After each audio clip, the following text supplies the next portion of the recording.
Hello guys, আমি আসলে হচ্ছে আমার জন্দ্রাবাড়ি। এটা আমার জন্দ্রাবাড়ি। বর্তমানে আমি জন্দ্রাবাড়ি পানিতে বুলকে আসলে হচ্ছে। এবার কালি ভিডিও বনাবি বলতে আসতে রইলু। এবারে আরি গোটে মানে আছে বুলকি গলি আছে বলে জন্দ্রাবাড়ি ইবাটা এবার বাটায় কেতে কেতে বলবো।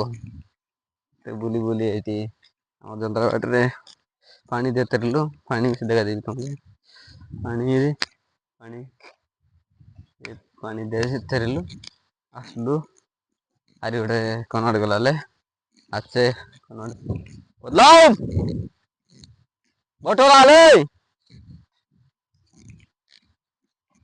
বটল রে পানি বদল ডরে ভুল গেছে কোন লো ছাড় দিল জালে এ দি বাট বাটে মুন্ডা লো ছাড় দিলি মুই কাইটা করব কিছু নাই আজ করা মাস নটাই গলাবে নটা করা করা করা করা আদে মানে ওটা কেনতা কেনতা আইছে মোর বটল কে আজাই দিগারি আলা বটল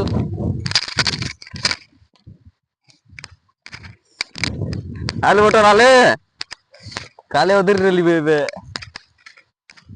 বটল ধরি গরি আটটা নাই বলছি আছে আরে আরে পোর কাটা পথে মিলবো আরে